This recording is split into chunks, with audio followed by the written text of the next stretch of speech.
So this is the WoW developer live stream with Ion Hazzikostas. Thank you for tuning in and joining us for this live stream today. So, slightly different format. You may notice Josh isn't up here with me. This isn't Q&A like the usual format. We still have a lot to talk about. An ongoing conversation about how things are going in the live game, plant changes, upcoming tuning, a wide range of issues that's going to continue in a lot of different formats, whether it's on our forums, social media, or streams like this. Okay. Today, however, I'm excited to talk about what's coming next in Battle for Azeroth content-wise. So far, we've had Horde and Alliance that kicked off this expansion just over a month ago with massive, massive battles, massive war. And Alliance really suffered a number of heavy losses. Not massive, because if you bring more than 40 people into the zone, it will crash. Losses throughout that process. Of course, the tree at Teldrassil was burned down. They thought they had the upper hand at the Battle for Lordaeron, the Undercity, but defeat was snatched from the jaws of victory. Yes. As the Horde left the city in ruins behind them. And recently, the Horde's been making incursions into Arathi Highlands and so forth. Now, it's time, however, for the Alliance to strike back. And boy. We had this initial war that broke out, and since then, we've moved on to Kul Tiras, to Zandalar, in search of new allies. And a lot of what we've been doing recently is, working with Jaina, working with Talanji, working with the new friends that we've made, the folks that we've met. Ooh, feminism. And for some, that larger conflict in the Horde and Alliance, unless you play in war mode, may feel a bit more removed, a bit more distant, because we've been solving the problems with Blood Trolls and Sethrak and the Drust and the minions of Queen Ashara and so forth. Yeah. But that's all about to change. So I'm excited to announce the first major content update for Battle for Azeroth, Tides of Vengeance. And I want to talk about what exactly this is going to entail, what you can expect. So first off, we have a lot of just core quest-driven, story-driven content in our outdoor world and elsewhere. Damn. The war campaign will, of course, continue. We're going to have additional chapters that continue to tell the story of the Alliance build-up, the Horde build-up, as, having laid their initial plans, they now make more heavy inroads into enemy territory. Sorry, I've got to pause this. Does Saurfang have earrings on his tooth? Are we at that point now in WoW where we've run out of fucking real estate and he's got to put earrings on his goddamn tooth? Man, I've got a lot in common with this guy. Territory and really look to undermine the opposition. We also have incursions, which are a new feature that are reminiscent to some extent of Legion assaults that we had back in patch 7.2 during Legion, where instead of the demons raining from the sky, there are going to be situations where an Alliance landing force has arrived in Tiragard Sound, and they have carved out an area of control. They have ships with forces pouring in. This will turn off world quest respawns on the area and enable a new set of content with a wrapper that can be completed once you've done enough of it, very similar to how the Legion assaults were structured. Also, this will be available, these world quests will be available for any leveling alts that have already unlocked world quests, again as a way to sort of boost your leveling, vary the experience from the zones you may have already played through. So invasions. We also are going to have a number of new world quests just added to the rotation throughout the world. Additional variety, additional depth to that existing system that Battle for Azeroth launched with. Wow. Also excited to continue some existing storylines and introduce brand new ones. In Battle for Azeroth, we delved into Jaina's backstory and what it meant for her to return to her homeland after this period of effective exile. We saw a little bit about what might have happened to the Spirit of Vol'jin. I know there's a lot of people's paychecks riding on this, and there's the audio problem. I think I might have a solution to it. Let me know if this is going to fix it.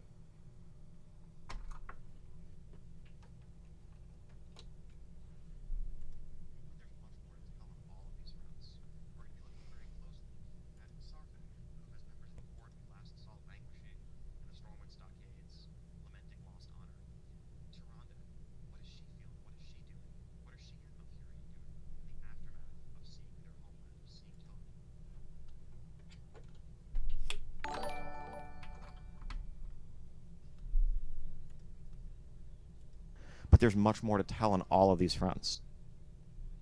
Sorry. I was wrong. We're going to be looking very closely at Sarfang, whom as members of the Horde we last saw languishing in the Stormwind stockades, lamenting lost honor. Tyrande, what is she feeling? What is she doing? What are she and Malfurion doing in the aftermath of seeing their homeland, of seeing Teldrassil burn before their eyes? And yes, what is everyone's favorite Urn up to? And what has become of Vol'jin? And is there a future for it? Everyone's favorite this Urn. and more are going to be explored I see. in Tides of Vengeance, the coming content update. Now, Heritage Armor. So, thus far, Heritage Armor has been a reward for allied races. Who's that Pokemon? But what if, we've heard from a number of players that it's awesome having this set of transmog gear that really feels like it expresses your racial identity.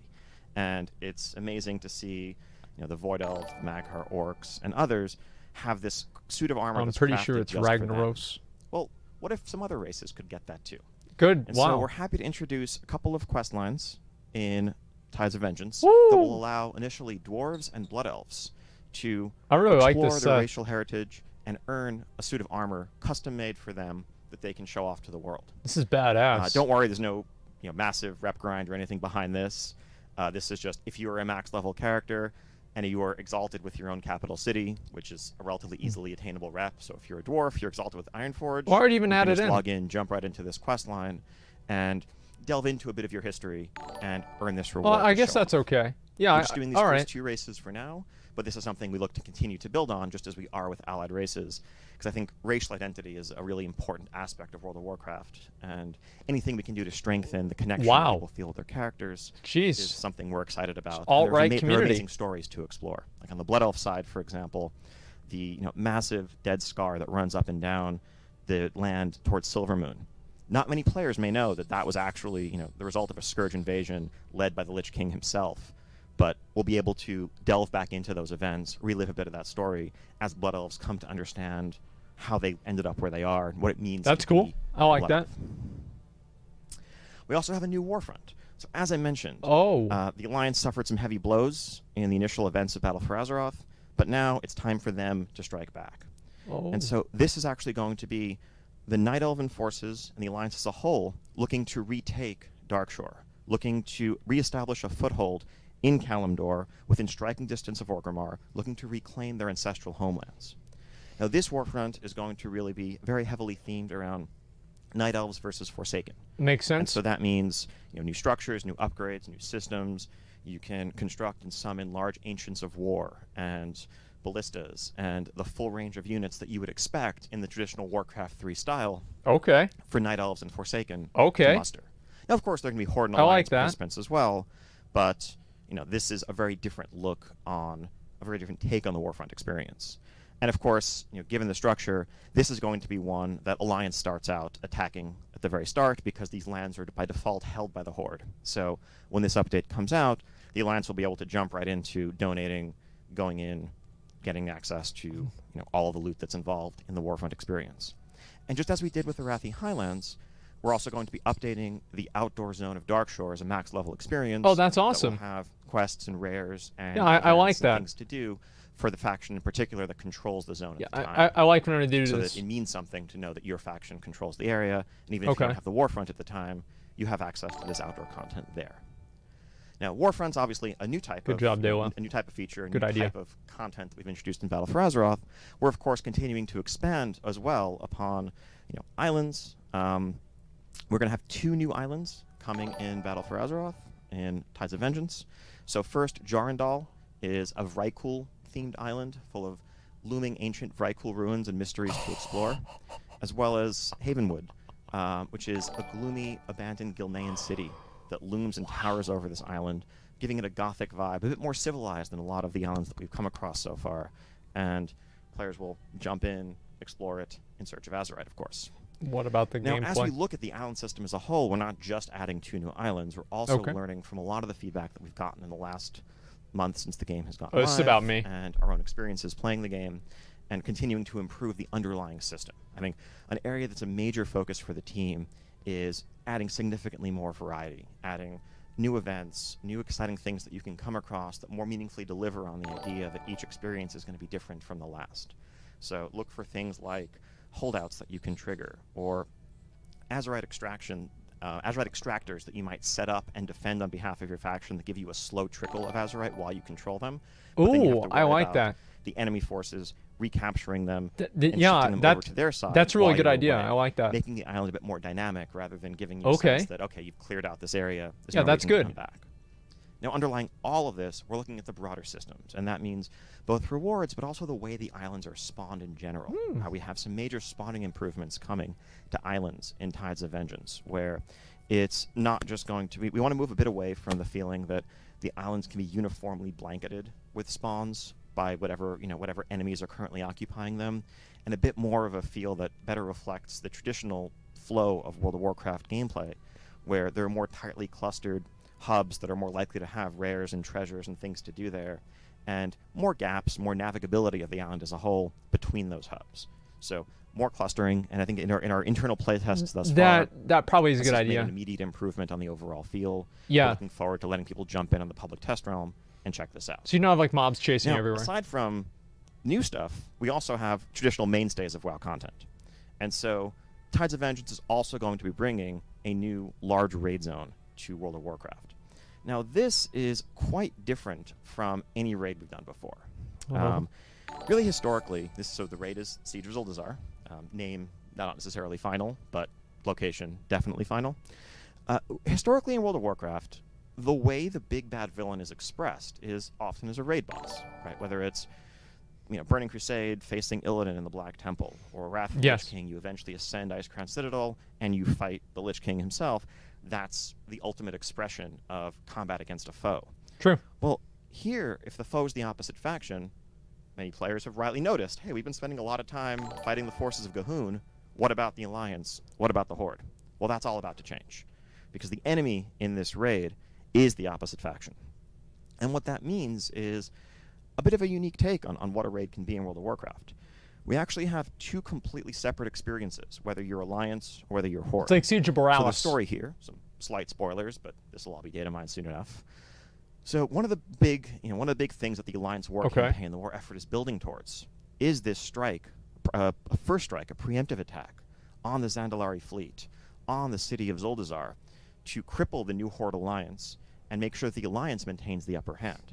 And so all of the events are leading to this. And so you, as an Alliance player, will join Jaina, join the the Alliance forces, land in the harbor at Zuldazar, fight your way through the city, up into the pyramid, including a new inside of the pyramid that we haven't seen before, eventually ascending to the top to confront King Rastakhan. Meanwhile, Horde players, I hate him, learning that the Alliance is attacking their city, will rush to its defense, beginning on the far northern side of the pyramid, in the jungles of Zuldazar, as they fight through the pyramid, fight through Alliance attackers.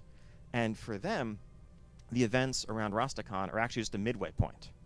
And the rest of the Horde raid is them actually fighting back down towards the harbor, through Alliance forces, fighting different bosses, the remains of the Alliance attack, and eventually culminating in a battle against Alliance commanders, including Jaina herself, on the high seas. Oh. So two separate 6-boss experiences. Jaina better not die. Now, after that, we also want to give players a chance to see the other side of the story. So once you've finished this raid in its entirety, you'll return to what remains of Zuldazar, or if you're Alliance, you'll return to Borealis, where you will learn from scouts, from soldiers who are on the front lines, what happened in your absence. As a Horde player, well, what did the Alliance do before we got there? And through the vehicle of them retelling the story, you'll be able to experience the 3 bosses on the other faction's side that you didn't get to witness firsthand. And so what that means is, whether you're Horde, whether you're Alliance, you'll have a total of 9 boss encounters as you go through this raid. And this is telling the story. That's very real badass. conflict in the Horde and Alliance in a way that we've never done before. We've had the occasional faction champions type fight, or really even in Siege of Orgrimmar, it was both factions sieging Orgrimmar 3 shared because bosses, they had a common enemy in Garrosh. Very, very different story here. We also have a second raid. This one's going to be coming a little bit later on. But this raid's called the Crucible of Storms. It's a 2-boss raid. Oh, shit. Okay. Underneath the Shrine of the Storm in Stormsong Valley. I like it. And begins to hint at some of the dark secrets behind the Kathir, the influence of Queen Ashara, and more that Alliance players in particular have begun to uncover there. but that we're going to need to deal with. We're going to need to I like contend with this. after we've stamped out the corruption of Gahun on Zandalar. Kultiris has more than a few problems of its own. Yeah. And so this is going to serve the role of sort of a Trial of Valor type raid. The thought is that this will be available a decent bit after Zuldazar. We don't want to overload players with too much raid content. Of course not. People right now are probably hearing this and thinking, like, not even halfway through Uldir. But don't worry, we're going to, as we did in Legion, we want to make sure that it's continuing a steady stream of content, the release of which we pace out so that you're not overwhelmed, but also not feeling like you're waiting too long for the next thing. And we will have supporting world content and a quest line. Oh, I like that. Around the time That's this raid good. opens, there'll be other Naga invasions and Naga-themed world quests around the shores and coastlines of the new continents. And we want to make sure that everyone understands why they're going into this place, especially Horde players who may lack the context of having played through Stormsong Valley themselves. So tons of exciting new raid content coming next in Tides of Vengeance. Now, of course, aside from the big pieces of content, our first major content update also gives us a chance to really dig into various systems updates and improvements. This is a lot of the stuff that we've been discussing that was touched on in the AMA on Reddit last week. We've been doing some class tuning via hotfix. That is still very much ongoing. We have a couple more passes based on all the robust data that we've been seeing on the live servers. But a patch represents a chance for us to really dig into talent trees and rotations a bit more and look at a handful of specs that still have some significant problems based on our own perspective, based on feedback we've heard from the community, and try to address those more directly. So they're going to nerf warriors. As well as ongoing numerical balancing that we've been doing to Azerite traits that will continue. We're also going to add a bunch of new Azerite traits that will be found on gear from the Zuldazar raid and more, as well as just some general replacements for Azerite traits that have been less interesting or less effective on some specs. Couldn't that replace the old gear? And again, the goal is to learn from could pigeonhole players and only doing the same stuff. Have been and continue to could be raise the bad. bar there. I think what we've seen in the first wave of traits is something of a floor in terms of overall complexity and overall level of engagement. We're looking to continue to add depth and expand and grow from there. That's not too different from how set bonuses used to work in the past, where often the first tier set bonuses were relatively simple because classes had changed, people were still figuring things out, and we weren't looking to layer on too much complexity right away. There'll be new profession recipes, Nobergon Pet Battle Dungeon for pet battle enthusiasts out there who've been wondering when the next chapter in that dungeon saga is going to be. And everything from map improvements. That's what it's actually, about. Reputations, something that has been touched on a lot in discussion recently. I love it. We already had plans in the works to make the Champions of Azeroth reputation effectively account-wide when it comes to the upgrades. That was a very good Azeroth change. Itself. Great change. So in Tides of Vengeance, you'll be able to just log in, and if you have an alt that's already revered with Magni, you can just go get those upgrades right away when you hit 120. We've also been hearing a lot of feedback, especially in the last few days, about some of the things that make reputation inconvenient when you're playing alts or looking at switching characters. I think one of the big ones there is transmog, actually. There are a number of rep-restricted items on vendors and other sources around the world, where if you, I think the almost silly, ironic example is, if you're exalted with the High Mountain Tauren and you unlock and make a High Mountain allied race, your new High Mountain Tauren can't use that tabard because they're not yet exalted with High Mountain, and it has that requirement. So we're actually going to be making a change to pretty much remove those restrictions on faction-based transmogs across the game. Okay. Once you've earned it, that's good. Everyone on your account can use it. You don't have to worry about having to re-earn that. Separately, another pain point has been for completionists who are working towards the big achievements like 60, 70, 80 exalted reputations. That's it? We're going to make progress towards that achievement truly account-wide. So if you have only 80 reps on character A and 20 different reps on character B, that'll actually add up to the 90. You know, completionists being unable to switch characters because of your past investment. And yeah, we'll make sure that Horde and Alliance exclusive reps don't double count. So it's not nerfing the achievement, it's more just raising accessibility as a whole. Okay. One thing I just wanted to address, that is good. Thought of this while talking. I know the number of people who are wondering where Kultiran and Zandalari are. We talked about them in the past. It's an allied race. We're not quite yet there in the story, but they're very, very close. I think in the events following the raid, that's where this bond between our new allies and our factions will truly be forged, and where we'll be able to recruit and bring the Kultiran and the Zandalari formally into our factions.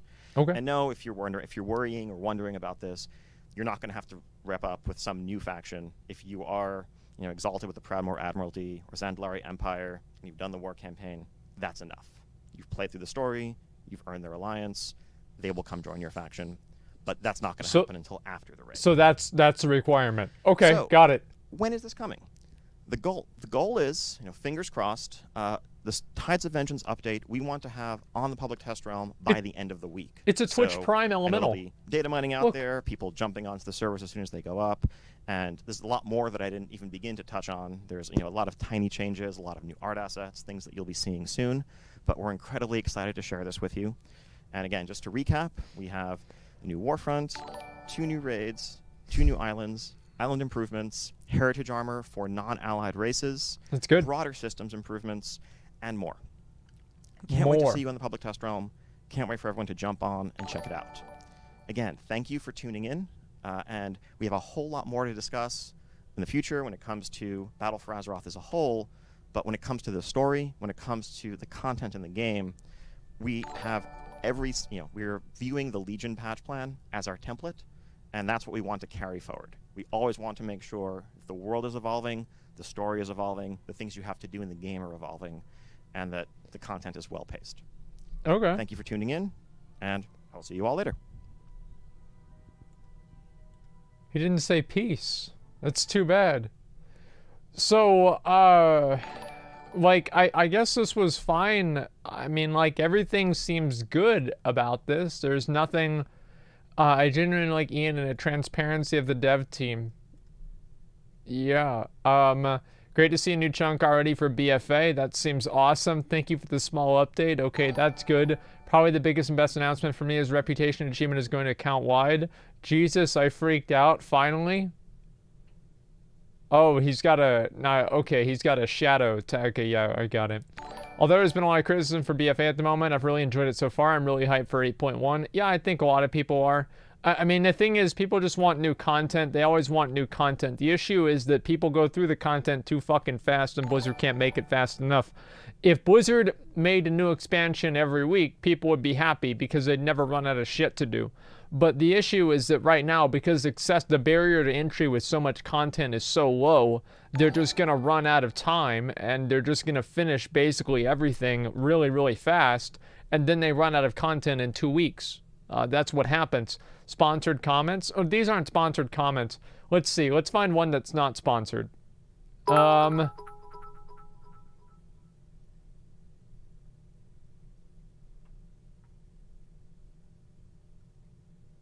Damage control time. Okay, here we go. It's too late, sadly.